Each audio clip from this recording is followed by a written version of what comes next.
Listen, guys, people are sick and tired of being sick and tired. I think that's just the other reality to a lot of these sanctuary cities, a lot of the inner cities of the United States of America, where a good amount, let's say, of illegal migrants were basically placed, right? And so now you have all these mayors and governors are just, they're just trying to harbor them and not actually caring at all about what the citizens are actually, saying here. And when we look at Chicago specifically, apologies, guys, you can definitely tell that the citizens have a problem here, okay? And the mayor just does not care at all. So does it surprise me that I'm seeing here, based off the title at least, that Chicago residents are willing to help Trump with the deportations? No, it doesn't surprise me because, again, the mayor is not experiencing it. I'm guessing he's getting some type of kickback or something. Bro, how are you going to get reelected if the whole city hates you? Just a thought, bro. I mean, I'm just an outsider looking in here. But guys, this is a suggestion via Discord. Let's go ahead and check it out immediately. Chicago resident Cata Truss, who sued the city over its handling of the migrant crisis. Thank you so much for joining us. First up, what was your reaction to the president's words there? I felt good. I felt positive. I felt that change is on the horizon. One of the things that I just want to say to Americans is pray for President Trump, pray for this administration, pray for this country. I think that if we're all on the same accord, you've heard people talk a lot about in the last couple of days about peace, about love, about protections, about the good of the country. And I want us to keep those things at the forefront of the focus as we begin to see a lot of the things that President Trump wants to do here in America, those mandates pushed. And in terms of the migrant crisis here in Chicago, we're excited. We're excited to see that something is about to happen, that there's about to be a change. We cannot continue to hemorrhage money in this city the way that we have been. I do have some concerns, though, about the fact that I do know that city officials here are holding classes to teach migrants how to avoid ICE or how to evade ICE. Guys, tell me that's not real. So this is definitely my first time encountering this statement here. If that's the case, then yeah, bro, take funding from Illinois, guys. I'm sorry, bro. All of these states that are harboring these individuals, all of the states that are just calling themselves sanctuary states, sanctuary cities, should not be, looking to get any type of federal aid going forward, guys, until they, for the most part, adhere to what the federal government is basically saying. If you are going to harbor these individuals, then I think you should probably be on your own, guys. This is absolutely pitiful. It's pitiful, bro. Basically teaching illegals how to be more illegal, if you will. Yeah, it sounds like that's troubling for me, but I have complete faith and confidence in Tom Homan and in our current president, so I'm excited for what's to come. All right, so you mentioned Tom Homan. He brought up Chicago earlier when he was on this program. Call for five guys. This was Homan talking about how he's working up a target list. Listen. We've been working up the target list. There was some discussion about Chicago because the Pacific operational plan was released. So we had to look at and reevaluate, does this raise officer safety concerns? And it does. But we've addressed that, and teams are all effective today. Okay, so how confident are you that they're going to right the ship there in Chicago that's been dealing with this crisis? I'm very confident. I am confident in this administration. I am confident in Tom Homan getting things done.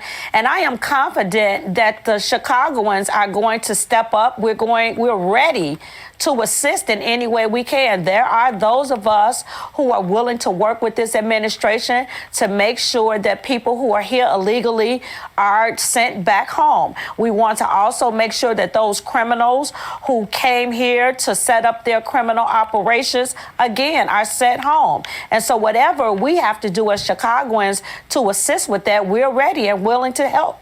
Okay. Guys, like the last thing Chicago needs is more criminality, guys.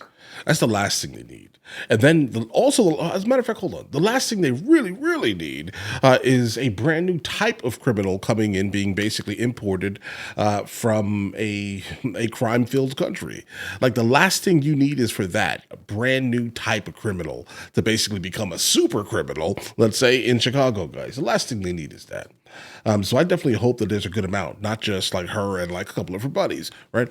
I definitely hope that there's a good amount of people who are willing and ready and willing to basically give as much information to ICE as humanly possible to specifically, get out the people that are here under the concept of asylum fraud, who have trespassed on the border.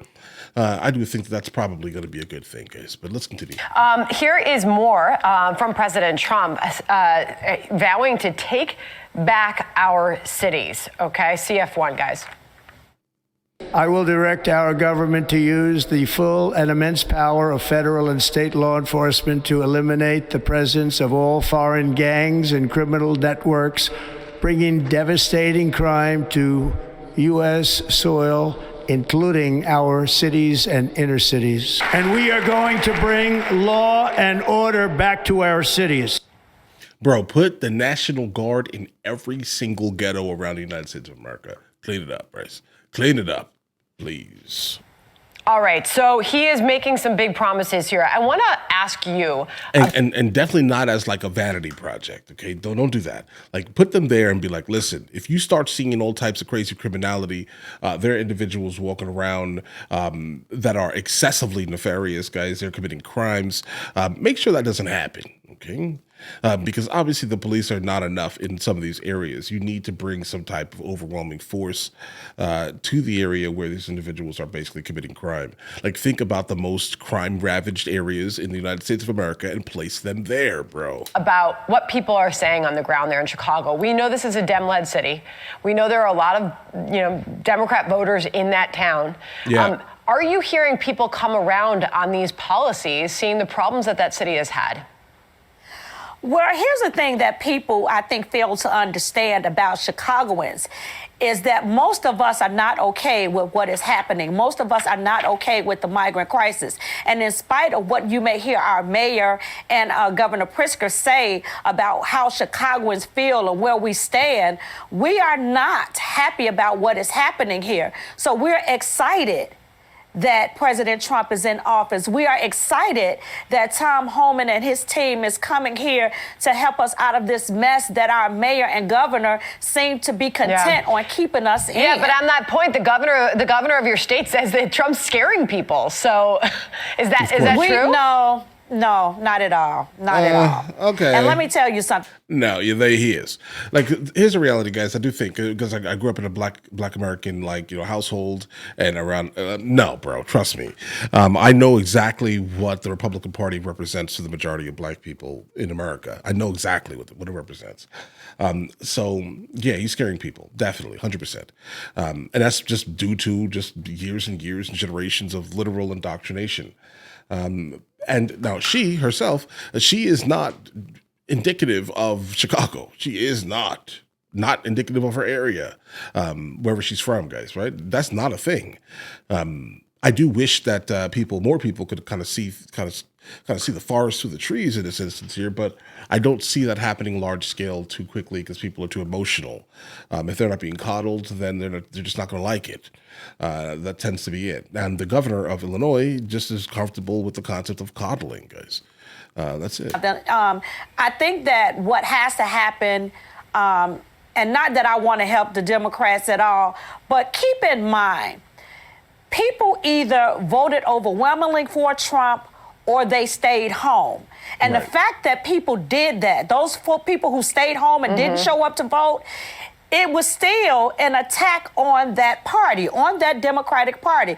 You had triple the number of people who did not show up to vote this election. So that should say to you, people are not happy with this. So in spite of what you may hear our governor say, the people are quite okay with what's happening. Understood. Always appreciate when you can join us. Thank you very much for your... Okay.